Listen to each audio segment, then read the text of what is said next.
A radar station detects an airplane approaching directly from the east. At first observation, the airplane is at a distance d1 equal to 360 meters from the station and at an angle theta 1 equals to 40 degree above the horizon. The airplane is tracked through an angular change delta theta equals to 123 degree in the vertical east-west plane. Its distance is then d2 equals to 790 meter. Find the magnitude and direction of the airplane's displacement during this period. तो करना ये है कि भाई radar यहाँ पे है, detect इसने किया एरोप्लेन को यहाँ पे 360 की दूरी पे, जिसको d1 बोला जा रहा है, और ये 40 डिग्री एंगल पर है और ये प्लेन ऐसे मूव करता है। अभी हमको नहीं पता कि थोड़ा ऊपर नीचे है कि नहीं, हमको तो दिख रहा है कि ये पैरेलल जा रहा है, पर चेक करना पड़ेगा।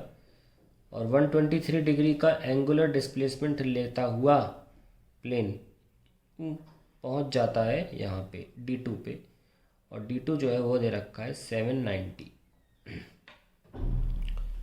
तो देखिए हमको डिस्प्लेसमेंट निकालना है, magnitude and direction of displacement निकालना है, ठीक है। सो सबसे पहले तो हम ये देखें कि यहाँ पे कोऑर्डिनेट्स क्या है वेक्टोरियली।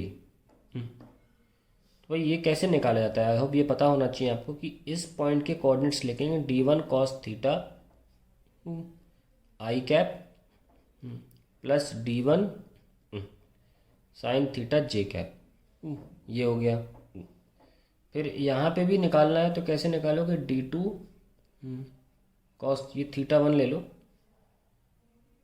और ये थीटा 2, अलग एंगल होगा ना, या तो एंगल ये पहले 40 था, अब कितना हो गया 163 हो गया। चाहो तो 40 लिख लो, कोई इशू नहीं है ना, पहले से लिख लो 40, और ये पूरा कितना हो गया 163, d2 cos 163, ठीक है। और ये लेफ्ट में है, वो कह रहा हमने, क्योंकि ये पूरा एंगल लिया है ना इसलिए माइनस नहीं ले रहा हूँ मैं। अगर तुम बचा हुआ लोगे तो तुम्हें लिखना पड़ जाएगा, क्या बचा, कितना 17 डिग्री बच रहा है। 40 या 123 163 होता है ना, अगर 17 डिग्री लोगे तो तुम्हें माइनस लिखना पड़ेगा यहाँ पे, पर क्योंकि हम यही वाला एंगल ले रहे हैं इसलिए हम कोई माइनस प्लस नहीं लगा रहे, वो एंगल खुद ही ले आएगा। आई कैप प्लस d2 साइन 163 जे कैप। तो ये हमारे दो पोजीशंस की, इसे बोलते हैं पोजीशन वेक्टर, ये है।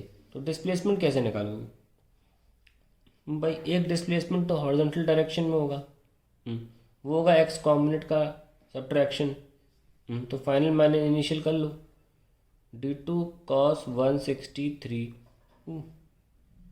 Minus d1 cos 40 I cap, और ऐसी y डायरेक्शन में भी निकाल लो, d2 sine 163 minus d1 sine 40 J cap. तो मेनली ये आ जाएगा, और जब ये आ जाएगा तो फाइनल डिस्प्लेसमेंट जो होगा वो होगा डेल्टा एक्स का whole square plus delta y का whole square, that will be the magnitude. और अगर डायरेक्शन निकालना है तो फाइनल जो है जे और आई का division will give you the answer. तो इस तरीके से हम सॉल्व करेंगे। इसके लिए हमें कुछ पिक्यूलियर वैल्यूज़ चाहिए होंगी, निकाल लेते हैं। इससे cos 40 हम आपको वैल्यूज़ देंगे, यहाँ पे कोई इशू नहीं है ऐसा। और sin 40 जो है it will be 0.64, okay. Then you have to find out cos 163, this will be minus का 0.95,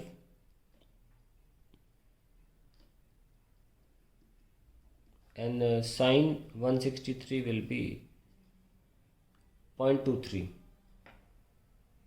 0.29 सॉरी।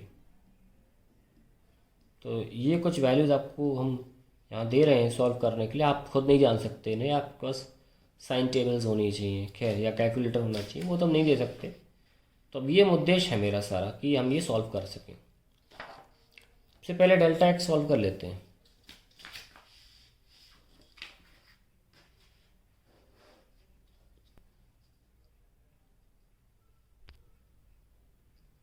तो डेल्टा एक्स क्या चीज़ है भाई?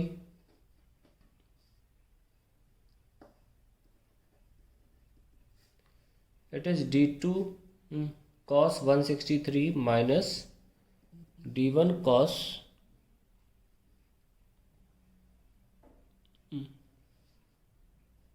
40। This is I cap.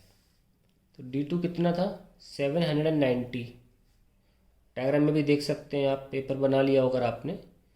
Into cos 163 minus d1 कितना है? 360 इंटू cos 40। ये लो भाई, अब ज़रा गुणा कर दो। cos 163 कितना है? माइनस का 0.95 माइनस 360, cos 40 है 0.76। अभी सॉल्व करना पड़ेगा, करेंगे, कोई इशू नहीं है। 79 इंटू 95, 9 5 से 45, 35 एंड 4 39, 9 9 से 81, 7 9 से 63 एंड 8 72, 81 8 3 एंड 8 71 आएगा। हाँ, ओके, 763 एंड 8 71, तो 5 एंड 10 5 एंड ये आ गया। सो आई एम गेटिंग 750.5 माइनस, और ये माइनस में है, ओके। 36 इंटू 76 कर लो, 216 एंड 252, सॉरी 7, दिस इज 273.6। इसमें जोड़ो 750.5, तो 11, ये बचेगा 4, 12 और ये 10। फिर देख लें, 6 और 5 11, 4 7 और 5, ठीक है। सो आई एम गेटिंग माइनस का 102.41। आई होप सब कैलकुलेशन ठीक है। ठीक है, चलो आप लोग भी कर लें कैलकुलेशन, कोई गलती हो तो चेक कर लीजिएगा। ये आई कैप, डेल्टा एक्स तो सॉल्व हो गया। अब डेल्टा वाई की बारी, तब तक पूरा डिस्प्लेसमेंट मिलेगा ना। Delta Y d2 sine 163 minus d1 sine 40 and then put an I cap here.